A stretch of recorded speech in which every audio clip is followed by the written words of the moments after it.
পরীক্ষার্থী বন্ধুরা, তোমাদের জন্য এখন থাকছে চতুর্থ অধ্যায়ের গুরুত্বপূর্ণ আইসিটি সাজেশন এবং উত্তর। আশা করি এখান থেকে তোমাদের অবশ্যই কমন পড়বে। আর সময়ের অভাবে একটু দেরিতে দিলাম, এজন্য আমি দুঃখিত। তবুও চেষ্টা করবে তাড়াতাড়ি পড়ে ফেলার জন্য। কোনটি ওয়েব ব্রাউজার? এখানে যে চারটা আছে এর মধ্যে ফায়ারফক্স আছে ওয়েব ব্রাউজার। HTML এর বডি অংশে কী কী থাকে? ছবি, টেবিল নাকি ওয়েব পেজ টাইটেল? টাইটেল কখনো বডি অংশে থাকে না, ছবি থাকে এবং টেবিল থাকে। কোন HTML ট্যাগের ক্লোজিং ট্যাগ থাকে না? H1, superscript, break, table row. এটা হচ্ছে ব্রেক। কোন HTML ট্যাগটি ড্রপ ডাউন বক্স তৈরিতে কাজে লাগে? এটা হচ্ছে অপশন। HTML এ বাংলা ফন্ট ব্যবহারের জন্য কোন অ্যাট্রিবিউট প্রয়োজন? শুধু বাংলা না, যে কোনো ফন্টের জন্য ফেস নামক অ্যাট্রিবিউট প্রয়োজন। টেবিল তৈরিতে কোন ট্যাগ ব্যবহার করা হয়? TR মানে টেবিল রো, TS মানে টেবিল হেড, TD মানে টেবিল ডেটা। তিনটাই কাজে লাগে। ফন্ট ট্যাগে অ্যাট্রিবিউট হিসাবে ব্যবহৃত হয় সাইজ, কালার, ফেস। তোমরা মনে রাখবে যে ফন্ট ট্যাগের তিনটা অ্যাট্রিবিউট আছে, সাইজ, কালার এবং ফেস। HTML এর ফাইল নামের এক্সটেনশন কোনটি? .html। ওয়েব পেজ তৈরিতে ব্যবহৃত আবশ্যক ট্যাগ কোনটি? অর্থাৎ কোন ট্যাগ ছাড়া ওয়েব পেজ হয় না? এটা হচ্ছে HTML। ওপেনিং ট্যাগ থেকে ক্লোজিং ট্যাগ পর্যন্ত সকল কিছুকে একসাথে বলে HTML এর উপাদান। হোম পেজ দেখার জন্য আমাদের কি প্রয়োজন পড়ে? ওয়েব ব্রাউজার, এটা তো অবশ্যই লাগবে। সার্চ ইঞ্জিন, এটা দরকার পড়ে না, কিন্তু ইন্টারনেট দরকার পড়বে। HTML এর সবচেয়ে ছোট আকারের হেডিং হচ্ছে H6 এবং সবচেয়ে বড় আকারের হেডিং হচ্ছে H1। HTTP এর পূর্ণরূপ কি? Hyper text transfer protocol. HTML ট্যাগের চিহ্ন কোনটি? দেখো এই যে অ্যাঙ্গেল ব্র্যাকেট। রিয়ার তৈরিকৃত ওয়েব পেজ একটা নতুন ছবি সংযুক্ত করলো, এর ফলে তার পেজটি আরও দৃষ্টিনন্দন হলো। রিয়া যে ছবিটি সংযুক্ত করেছে তা কী ধরনের ফরম্যাট হতে পারে? JPG, BMP এবং PNG। তিনটা ফরম্যাটেই আমাদের ইন্টারনেটে ব্যবহার করা হয়। google.com কি? google.com সবাই জানো, যেটা সার্চ ইঞ্জিন। ওয়েব পেজ তৈরি করতে কোন ভাষা ব্যবহার করা হয়? HTML। এখানে একটা কাঠামো দেওয়া আছে, এই কাঠামোটি কোন কাঠামোর সাথে মিল আছে ওয়েবসাইটের? দেখো পেজ 1, পেজ 2, পেজ 3, পেজ 4 এভাবে ধারাবাহিকভাবে থাকলে তাকে আমরা বলি লিনিয়ার। ওয়েব পেজ ডিজাইন কোনটি? HTML ডকুমেন্ট তৈরি করা। এখানে একটা URL আছে, এর সর্বশেষ অংশটির নাম কি? এখানে যে সর্বশেষ অংশ আছে .com, এটা হচ্ছে ডোমেনের প্রকৃতি। এখানে আছে HTML বডি, ICT H1 অর্থাৎ হেডিং সবচেয়ে বড় দিয়ে দেওয়া হয়েছে, বডি এবং HTML। এটা ছোট্ট একটা প্রোগ্রাম দেওয়া আছে। প্রাপ্ত আউটপুটে কি দেখাবে? এখানে যে টেক্সট, এটাকে বড় হরফে দেখাবে। তার কারণ হচ্ছে এই যে H1 দ্বারা বড় হরফ বোঝায়। রিয়াজ কলেজে ভর্তির আবেদনের জন্য একটি সাইবার ক্যাফেতে গিয়ে একটা ইলেকট্রনিক ফর্ম পূরণ করে।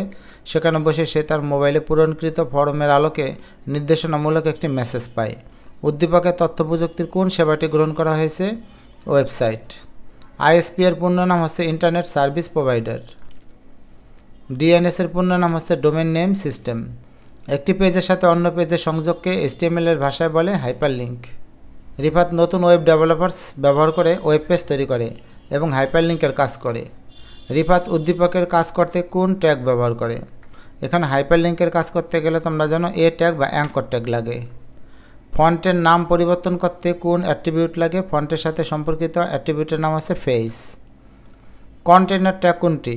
যেই ট্যাগের শুরু আছে এবং শেষ আছে তাকে কন্টেনার ট্যাগ বলে, কিন্তু অর্ডার লিস্টের শুরু আছে শেষও আছে, এই জন্য এটা কন্টেনার ট্যাগ। ডোমেন নেম হলো ওয়েবসাইটের একটা স্বতন্ত্র নাম। HTML এর উদ্ভাবক টিম বার্নার্স-লি। লিঙ্ক ট্যাগ কোনটা? এই যে আমি একটু আগে বললাম অ্যাঙ্কর ট্যাগ হচ্ছে লিঙ্ক ট্যাগ। URL এর যে অংশগুলো, এগুলোর নাম কি কি? Protocol name, host name, directory name. তিনটেই হবে উত্তর। এখানে ছোট্ট একটা HTML কোড দেওয়া আছে, দেখো H এর বাম দিকে P এবং 2 এর বাম দিকে ডান দিকে সুপারস্ক্রিপ্ট আছে এবং শেষে O আছে। তাহলে প্রাপ্ত আউটপুটে কি দেখাবে? যদি সুপ বা সুপারস্ক্রিপ্ট থাকে তাহলে 2টা উপর দিকে চলে যাবে, তাহলে উত্তর হবে এটা। অনেকে ভুল করে আবার H2O পানিটা দিয়ে দেয়, তখন কিন্তু এখানে সাপ থাকার কথা। নিচের কোনটি ফাঁকা ট্যাগ? যেই ট্যাগের শুরু আছে কিন্তু শেষ নেই তাকে বলে ফাঁকা ট্যাগ। ব্রেক হচ্ছে ফাঁকা ট্যাগ বা এমটি ট্যাগ।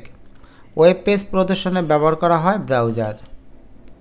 নিচের কোন ট্যাগের কোনো এলিমেন্ট থাকে না? অর্থাৎ কোন ট্যাগগুলো শুরু আছে কিন্তু শেষ নেই? এগুলো আছে ব্রেক এবং ইমেজ। শফিক ও তার বন্ধুরা মিলে একটি ওয়েবসাইট তৈরি করলো যেখানে ওয়েব পেজসমূহ বহুস্তরে বিন্যস্ত। পরবর্তীতে ওয়েবসাইটটিকে ইন্টারনেটে প্রদর্শনের জন্য প্রয়োজনীয় পদক্ষেপ গ্রহণ করলো। ওয়েবসাইটের স্ট্রাকচার কোনটি? দেখো বহু স্তরে যদি বিন্যস্ত থাকে তখন তাকে আমরা বলি হায়ারার্কিক্যাল। শফিকের গৃহীত পদক্ষেপসমূহ হচ্ছে সে কী করলো, প্রথমে ওয়েবসাইট তৈরি করলো। ওয়েবসাইট প্রথমে ডোমেন নেম রেজিস্ট্রেশন করতে হবে, ওয়েব হোস্টিং করতে হবে, কিন্তু ওয়েব পেজ সমান করা বা ঠিকঠাক করা দরকার পড়বে না, কারণ উপরে দুইটাই গুরুত্বপূর্ণ। ওয়েবসাইটের একক ঠিকানাকে বলে ইউআরএল। রিয়াজের তৈরিকৃত ওয়েব পেজটি লোডিং করার পরেও ডেটার মান পরিবর্তন করতে পারছে না। এই সমস্যা সমাধানের জন্য তার শিক্ষক তাকে কয়েকটি ভাষা ব্যবহার করার পরামর্শ দিলেন। রিয়াজের তৈরিকৃত ওয়েব পেজটি কোন ধরনের? যেই ওয়েব পেজ লোডিং করার পরে ডেটার মান পরিবর্তন করা যায় না তাকে বলে স্ট্যাটিক ওয়েবসাইট বা ওয়েব পেজ। সারা বিশ্বের সকল আইপি অ্যাড্রেস এবং ডোমেন নেম কারা নিয়ন্ত্রণ করে? আইক্যান। এখানে একটা ছোট্ট প্রোগ্রাম দেওয়া আছে, পি অ্যালাইনমেন্ট দেওয়া আছে সেন্টার আর বাংলাদেশ। উদ্দীপকের এলিমেন্ট কন্টেন্ট কোনটি? উদ্দীপকের এলিমেন্ট কন্টেন্ট কোনটা? যেটা প্রিন্ট হবে এটি হচ্ছে এলিমেন্ট কন্টেন্ট, এটা হবে বাংলাদেশ। আবার একই উদ্দীপক দেওয়া আছে পি অ্যালাইনমেন্ট সেন্টার বাংলাদেশ। উদ্দীপকে অ্যাট্রিবিউট ভ্যালু কোনটি? পি হচ্ছে ট্যাগ, অ্যালাইনমেন্ট হচ্ছে অ্যাট্রিবিউট, আর অ্যালাইনমেন্টের ভ্যালু হিসাবে আসছে সেন্টার, এই জন্য বলে উদ্দীপকের অ্যাট্রিবিউট ভ্যালু হচ্ছে সেন্টার। ওয়েবসাইট পাবলিশিংয়ে গৃহীত পদক্ষেপসমূহ হচ্ছে ডোমেন নেম রেজিস্ট্রেশন করতে হবে, ওয়েবসাইট হোস্টিং করতে হবে। ব্রাউজার যদি কোনো কারণে ইমেজ লোড করতে ব্যর্থ হয় তখন ইমেজের পরিবর্তে কোনো টেক্সট প্রদর্শনের জন্য ব্যবহৃত অ্যাট্রিবিউট হচ্ছে ALT বা অল্টার। আইপি অ্যাড্রেস IPv4 কত বিটের? এটা হচ্ছে 32 বিটের, আর যদি এখানে V4 এর জায়গায় 6 থাকতো তাহলে হতো 128 বিটের। স্ট্যাটিক ওয়েবসাইটের বৈশিষ্ট্য কোনটি? এটা ব্রাউজারে দ্রুত লোড হয়। শিক্ষা প্রতিষ্ঠানে ব্যবহৃত টপ লেভেল ডোমেনের নাম .edu। এখানে 32 বিটের একটা কোড দেওয়া আছে, দেখো এটাকে কি বলা হয়? এটাকে বলে আইপি অ্যাড্রেস। ইউআরএল হলো ওয়েব পেজের অ্যাড্রেস। সান কোথায় অবস্থিত? সান হচ্ছে সুইজারল্যান্ডে অবস্থিত। একটি ওয়েবসাইটের কয়টি অংশ থাকে? 5টি। ওয়েব পেজের অ্যাড্রেসকে বলা হয় ইউআরএল। W3C ওয়ার্ল্ড ওয়াইড কনসোর্টিয়ামে কত সালে প্রতিষ্ঠিত হয়? 1989। ইউআরএল দ্বারা কোনটি প্রকাশ করা হয়? Domain name. সার্চ ইঞ্জিন কোনটি? গুগল হচ্ছে সার্চ ইঞ্জিন, মজিলা কিন্তু সার্চ ইঞ্জিন না, মজিলা ফায়ারফক্স হচ্ছে একটা ব্রাউজার, ইয়াহু সার্চ ইঞ্জিন। তাহলে 1 এবং 3, উত্তর হবে খ নম্বরটা। ওয়েব ব্রাউজার কোনটি? দেখো গুগল ক্রোম একটা ওয়েব ব্রাউজার, সাফারি কিন্তু web browser, YouTube web browser না, উত্তর হবে 1 এবং 2, ক নম্বরটা। কোন ওয়েবসাইটের কাঠামোতে যে কোনো পেজ থেকে সরাসরি হোম পেজে যাওয়া যায়?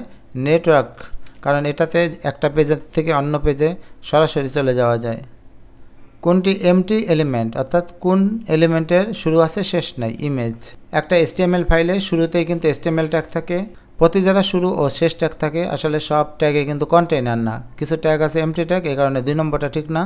অ্যাট্রিবিউট শুরুর ট্যাগে থাকে, এটা ঠিক আছে, 1 এবং 3। টিম বার্নার্স-লির সাথে সম্পর্কযুক্ত হচ্ছে WWD এবং MIT এর অধ্যাপক উনি, এটা ঠিক আছে।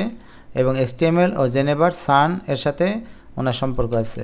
HTML হচ্ছে শেখা সহজ, কখনোই কেস সেন্সিটিভ না, অর্থাৎ ছোট হাতের বড় হাতের অক্ষরে কোনো সমস্যা হয় না, আর রক্ষণাবেক্ষণ সহজ। HTML এর বড় হেডিং এলিমেন্ট হচ্ছে H1। HTML এর একটা কোড দেওয়া আছে পি অ্যালাইনমেন্ট সেন্টার, ICT আছে। এখানে অ্যাট্রিবিউট ভ্যালু হচ্ছে এই যে অ্যাট্রিবিউট পি অ্যালাইনমেন্ট, এটা ভ্যালু আছে সেন্টার, এটা আগে একবার বলা হয়েছে। যে ট্যাগের শুরু আছে কিন্তু বিষয়বস্তু ও শেষ থাকে না তাকে বলা হয় এমটি ট্যাগ। নিচের কোনটি এমটি ট্যাগ? দেখো এখানে ব্রেক হচ্ছে এমটি ট্যাগ। কোনটি ইটালিক ট্যাগ? এখানে আই হচ্ছে ইটালিক ট্যাগ, EM হচ্ছে ইটালিক ট্যাগ। ব্রেক এর HTML ট্যাগে কি কি থাকে না? এটা নিজে ওপেনিং ট্যাগ না, এটা শেষের ট্যাগ, কিন্তু এর কোনো ক্লোজিং ট্যাগ নাই, আর এটা টেক্সট ফিল্ড ধারণ করে না। 1, 2, 3, 3টাই সঠিক। কোনটি ফরম্যাটিং ট্যাগ? এই যে বিগ হচ্ছে ফরম্যাটিং ট্যাগ। এখানে একটা ছোট্ট HTML কোড দেওয়া আছে, দেখো মাই পেজ, এটাকে ইটালিক করতে বলছে। আর এখানে একটা হাইপার লিঙ্ক দেওয়া আছে পিকচার, এর উপর ক্লিক করে pixar.html নামক একটা পেজে পৌঁছানো যাবে। কোডটিতে ব্যবহৃত ট্যাগের ধরন কি কি আছে বলো তো? এখানে আছে হাইপার লিঙ্ক এবং আছে ফরম্যাটিং, এখানে কিন্তু কোনো টেবিল নেই, তাহলে উত্তর হবে 2 এবং 3। 8GB 255 255 255 দ্বারা কোন রং নির্দেশ করে? যদি 3টা ফিল্ড সম্পূর্ণ ভরা থাকে 255 দ্বারা, এটা সবসময় সাদা হবে, আর যদি সবগুলো 0 হয় তাহলে সেটা কালো হয়ে যাবে। ব্রাউজারকারী সময় বাঁচে কোন ট্যাগে? অ্যাঙ্কর ট্যাগ অর্থাৎ হাইপারলিঙ্ক ট্যাগ। লিস্টে যখন আমরা আইটেম যুক্ত করি তখন কোন ট্যাগ ব্যবহার করি? li নামক ট্যাগ বা লিস্ট ট্যাগ। নিচের কোনটি ওয়েব পৃষ্ঠার পূর্ণ ঠিকানা? দেখো এখানে 4টা জিনিস আছে, শুধু এটা সঠিক, বাকিগুলো ভুল। আর ঘ নম্বরে পুরো একটা ইউআরএল দেওয়া থাকলেও এখানে কিন্তু গ্যাপ আছে এবং ডট দেওয়া নাই, এ কারণে খ নম্বরটা ঠিক। হেডিং ট্যাগ কয়টি? হেডিং ট্যাগ হচ্ছে 6টি, H1 থেকে H6। লিস্ট তৈরি করতে ব্যবহৃত হয় কোন ট্যাগ? ইউএল বা আনঅর্ডার লিস্ট। এখানে দেওয়া আছে আনঅর্ডার লিস্ট টাইপ ডিস্ক, আর লিস্টে দেওয়া আছে বুক। উদ্দীপকের আউটপুটে কি হবে? দেখো আনঅর্ডার লিস্ট, এখানে টাইপ দেওয়া আছে ডিস্ক, এই 4টার মধ্যে এই কালোটা হচ্ছে ডিস্ক, তাহলে উত্তর হবে এই যেটা। ছোট্ট একটা প্রোগ্রাম অ্যাপল, অরেঞ্জ, ম্যাঙ্গো আছে। পেজটি প্রদর্শনের জন্য প্রয়োজনীয় ট্যাগ কোনটি? যেহেতু এটা অর্ডার লিস্ট না, আনঅর্ডার লিস্ট, তাহলে ইউএল দিয়ে তোমাকে শুরু করতে হবে। কোনটি সঠিক HTML কোড? এখানে উইথ আর হাইট নিজে নিজে আসতে পারে না, এর আগে ট্যাগের প্রয়োজন পড়ে। সাইজও আসে ফন্ট ট্যাগের সাথে। আর এখানে যে অ্যাঙ্কর ট্যাগ, এটা ঠিক আছে। আর টেবিলের পরপর রো স্প্যান আসে না, কারণ রো স্প্যান আসে টিডির সাথে বা টিএসের সাথে। HTML এর লিঙ্ক ট্যাগ নিচের কোনটি? এটা হচ্ছে লিঙ্ক ট্যাগ। এখানে একটা HTML কোড দেওয়া আছে, দেখো HTML বডি পি ট্যাগ দেওয়া আছে এবং এটা ফার্স্ট প্রোগ্রাম, এটাকে বোল্ড করতে বলছে। এখানে একটা হাইপার লিঙ্ক দেওয়া আছে। টেস্ট ওয়েবসাইটে ক্লিক করে test.html নামক একটা পেজে যেতে হবে। তো কোডটিতে কোন ধরনের ট্যাগ ব্যবহার করা হয়েছে? এখানে যে বি ট্যাগ অর্থাৎ বোল্ড, ইটালিক এগুলো আছে ফরম্যাটিং ট্যাগ, 1 নম্বর ঠিক আছে। পরে 2 নম্বরে হাইপার লিঙ্ক ব্যবহার করা হয়েছে, এটা ঠিক আছে, কিন্তু এখানে কোনো ইমেজ ব্যবহার করা হয়নি। এখানে আরও একটা HTML কোড দেওয়া আছে, HTML বডি ফন্ট কালার দেওয়া আছে রেড, HSC এক্সাম। উদ্দীপকে ব্যবহৃত রঙের সমতুল্য হেক্সাডেসিমেল কোড হচ্ছে, দেখো FF0000। মনে রাখবে রেড মানে FF, রেডের পরে RGBতে জি মানে গ্রিন যদি হয় তাহলে 00FF00, এবং যদি কোনো কারণে ব্লু হয় তাহলে ব্লু হচ্ছে RGBর শেষটা হলে শেষের দিকে FF হবে, প্রথম দুইটা 00 হবে। তো শিক্ষার্থী বন্ধুরা, এই হচ্ছে চতুর্থ অধ্যায়ের MCQ। আশা করছি এখান থেকে তোমাদের কমন পড়ে যাবে।